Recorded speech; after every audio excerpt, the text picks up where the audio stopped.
सुनहरे पौधे और तेनालीराम की कहानी। तेनालीराम हर बार अपने दिमाग का इस्तेमाल करके कुछ ऐसा करते थे कि विजयनगर के महाराज कृष्णदेव दंग रह जाते थे। इस बार उन्होंने एक तरकीब से राजा को अपने फैसले पर दोबारा विचार करने के लिए मजबूर कर दिया। हेलो दोस्तों, आप सभी का हमारे चैनल ड्रीम हिंदी टीवी पे स्वागत है।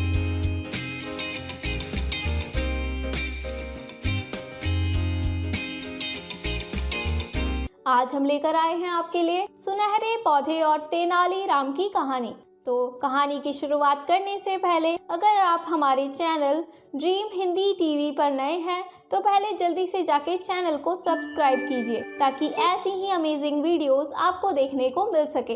तो चलिए शुरू करते हैं आज की कहानी।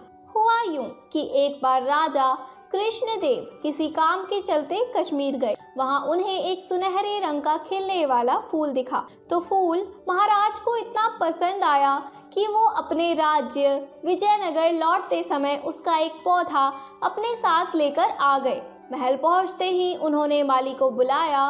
माली के आते ही महाराजा ने उससे कहा, देखो, इस पौधे को हमारे बगीचे में ऐसी जगह लगाना कि मैं इसे अपने कमरे से रोज देख सकूं। इसमें सुनहरे रंग के फूल खिलेंगे जो मुझे काफी पसंद हैं। इस पौधे का काफी ख्याल रखना। अगर इसे कुछ भी हुआ तो तुम्हें प्राण दंड भी मिल सकता है। माली ने सिर हिलाते हुए राजा से पौधा लिया और उनके कमरे से दिखने वाली जगह में उसे लगा दिया। दिन रात माली उस फूल का खूब ख्याल रखता। दिन जैसे ही बीतते गए उसमें सुनहरे फूल खिलने लगे। रोज राजा उठते ही सबसे पहले उसे देखते और फिर दरबार जाते थे। अगर किसी दिन राजा को महल से बाहर जाना पड़ता था तो उस फूल को न देख पाने के कारण उनका मन दुखी हो जाता था। एक दिन जब राजा सुबह उस फूल को देखने के लिए अपनी खिड़की पर आए तो उन्हें वो फूल नहीं दिखा। तभी उन्होंने माली को बुलवाया। महाराज ने माली से पूछा, वो पौधा कहाँ गया?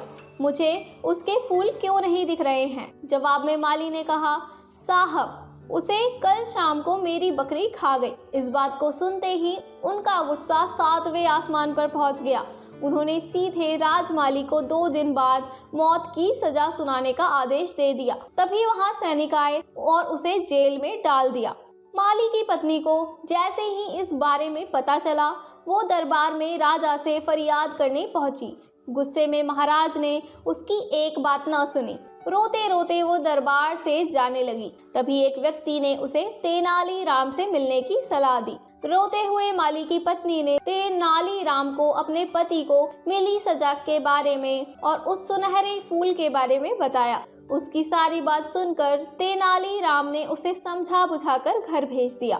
दोस्तों, अगर आपको अब तक की स्टोरी अच्छी लगी हो तो वीडियो को लाइक एंड शेयर करना ना भूलें। इससे हमें आपके लिए ऐसी ही अमेजिंग वीडियोस लाने का मोटिवेशन मिलता है। अगले दिन गुस्से में माली की पत्नी उस सुनहरा फूल खाने वाली बकरी को चौराहे में ले जाकर डंडे से पीटने लगती है। ऐसा करते करते बकरी अधमरी हो गई। विजयनगर राज्य में पशुओं के साथ इस तरह का व्यवहार करना मना था। इसे क्रूरता माना जाता था। इसीलिए कुछ लोगों ने माली की पत्नी की इस हरकत की शिकायत नगर कोतवाल को कर दी। सारा मामला जानने के बाद नगर कोतवाल के सिपाहियों को पता चला कि यह सब माली को मिले दंड की वजह से वो गुस्से में कर रही है। ये जानते ही सिपाही इस मामले को दरबार में लेकर गए। महाराज कृष्णराज ने पूछा कि तुम एक जानवर के साथ इतना बुरा व्यवहार कैसे कर सकती हो?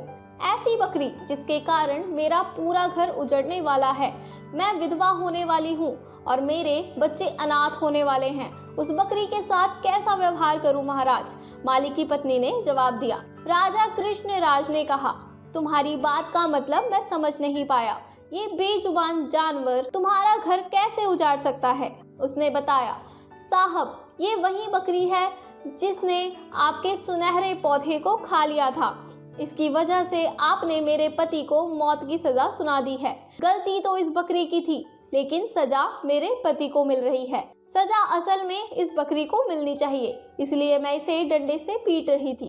अब महाराज को ये बात समझ आ गई कि गलती माली की नहीं बल्कि बकरी की थी। यह समझते ही उन्होंने माली की पत्नी से पूछा कि तुम्हारे पास इतनी बुद्धि कैसे आई कि इस तरह से मेरी गलती के बारे में समझा सको। उसने कहा, महाराज, मुझे रोने के अलावा कुछ भी नहीं सूझ रहा था। ये सब मुझे पंडित तेनालीराम ने समझाया है। एक बार फिर राजा कृष्ण राय को तेनालीराम पर गर्व महसूस हुआ और उन्होंने कहा कि तेनालीराम, तुमने मुझे एक बार फिर बड़ी गलती करने से रोक दिया। वह कहते ही महाराज ने माली का मृत्यु दंड का फैसला वापस लेते हुए उसे जेल से रिहा करने का आदेश दिया। साथ ही तेनालीराम को उनकी बुद्धि के लिए 50,000 स्वर्ण मुद्राएं उपहार के रूप में दी।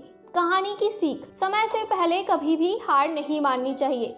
कोशिश करने से बड़ी मुसीबत से निपटा जा सकता है। दोस्तों, अगर आपको आज की कहानी अच्छी लगी हो तो वीडियो को लाइक एंड शेयर करना और चैनल को सब्सक्राइब करना ना भूलें। तो मिलते हैं एक नई वीडियो में। तब तक के लिए ये वीडियो देखने का आपका बहुत बहुत धन्यवाद।